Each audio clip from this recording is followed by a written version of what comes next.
안녕하세요.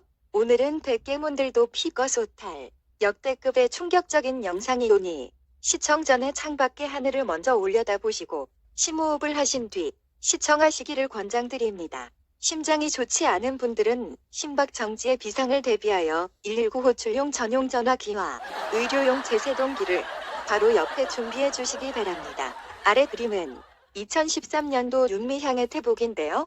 내용이 아주 심각합니다. 그대로 읽은 후 논평하겠습니다. 시작합니다. 2013년 윤미향 프랑스에서 만난 프랑스 국회 고급 공무원 코리아 친선의협회 회원이기도 한 이분은 오늘 파리에서 개최된 거리 캠페인에 나오셔서 전시물을 펼치는 일에서부터 경찰들과도 적극적인 대화를 하고 지나가는 시민들이 궁금해하며 다가오면 직접 만나서 일본군 위안부 문제에 대해서 설명도 하는 등 아주 감동적인 연대 활동을 펼쳐 주었습니다. 수요시위에서는 피를 흠뻑 맞으며 끝까지 참석해 계셨습니다. 연대는 참으로 멋집니다. 이상입니다. 상기 윤미향 페북상의 내용을 보면 프랑스 파리에서 일본군 위안부에 대해 길거리 캠페인을 했다는 것인데 아래 왼쪽은 그 캠페인에 연대했다는 사람들의 사진입니다. 윤미향이 자신의 페북에서 칭찬을 아끼지 않았던 인물. 프랑스 국회의 고급 공무원인 이 사람의 이름은 베노아 케데넷입니다. 그러니까 2013년 프랑스 파리에서 윤미향 정대협 대표가 위안부 피해자 길원옥 당시 91세 할머니를 데리고 베노아 케네드 씨와 캠페인에서 만나서 기념사진을 찍은 장면인데요.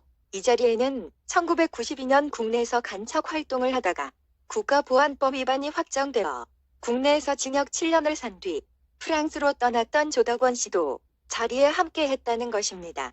사진의 맨 오른쪽에 서 있는 사람이 조덕원이라는 남한 간첩입니다. 그렇다면 하기 사진의 사람들은 국제공조 간첩연대라고 보아도 무방하지 않겠습니까? 사진 중간에 프랑스인 케데네 씨는 YTN 방송에서 케네디 부도라고 잘못 소개되었는데요. 이 사람은 박근혜 대통령 탄핵 촛불 폭동에도 참여하러 다음과 같이 말했습니다. 박근혜 대통령은 퇴진해야 합니다. 최순실 스캔들뿐 아니라 그간 민주주의와 자유를 침해해왔기 때문입니다. 그런데 테데네라는 이 사람은 현재 프랑스 정부에 의해 북한 간첩으로 활동한 것이 발각돼 반역죄 혐의로 기소된 상태입니다.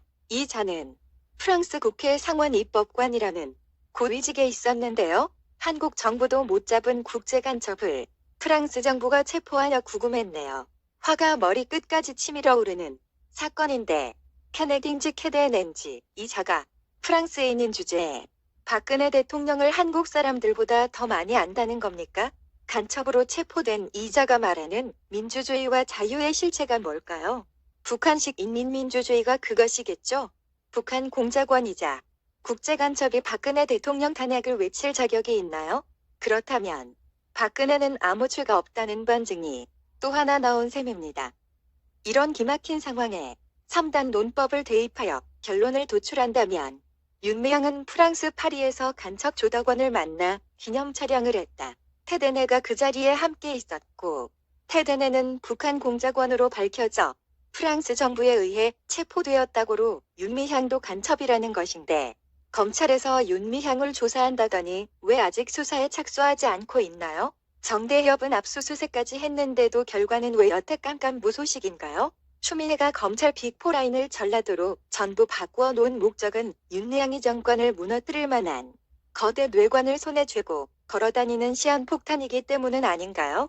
결론은 윤미향이가 위안부 할머니를 이용해서 애인벌이를 했고 박원순은 과거 10년간 서울시의 막대한 예산, 즉 국민열세를 참여연대를 비롯한 각종 자익단체들에 마구 퍼주었고 윤미향은 위안부 소녀상 뒤에 숨어 눈물 위장쇼를 하며 뒷돈을 빼내어 자금 세탁해 북한 송금했을 뿐 아니라 목숨값의 보험으로 고위층의 거금을 상납했을 것이라는 추측은 온 국민이 다 알 만큼 모조리 까발려졌는데 최근 북한 경제사정이 좋지 않아서 전 세계에 나간 북한 공작원들에게 자급자족, 자력갱생 지령이 떨어졌고 윤미향은 수천억 원의 위안부 앵벌이 모금액과 박원순 커넥션 자금 관리를 소장에 맡겼으니 당장 입막음해야 할 관리소장은 1차 자살 대상이고 박원순은 2차 대상으로 보는 겁니다.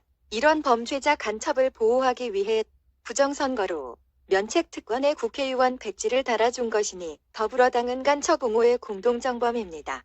경검찰 고위 간부들에게 입막음용에 거금이 상납되었을 것이라는 추측은 초딩도 가능한 일입니다.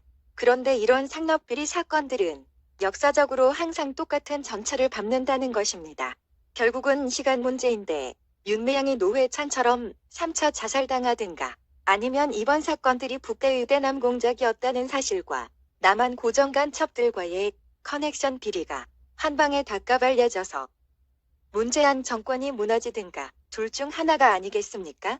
그러니까 정권 차원에서 부정선거도 덮으려 하고 애초부터 정부는 윤미향을 체포할 의지도 없고 도리어 국회의원 배지를 달아줘 버젓이 거리를 활보하고 국회를 자유롭게 들락거리면서 자유대한민국을 파괴하는 대남공작 의정 활동을 하고 있는 것입니다. 윤미향이 간첩인 줄 알면서도 체포하지 않은 국정원, 경검찰, 대한민국 정부는 직물기를 하고 있는 것이며 헌법 소호의 의지가 없으므로 모조리 탄핵 대상입니다. 게다가 아래 사진은 또 무엇인가요? 대한민국 대통령이 적국의 인민군대장에 큰 절을 올려 국민 자존심을 깡그리 뭉갠 것 외에 문재인도 윤미향급의 간첩임을 증명하고 있지 않습니까? 대한민국 정부와 문재인은 할 말이 있는가? 이 질문에 즉각 대답하라. 할 말이 있는가? 이 질문에 즉각 대답하라.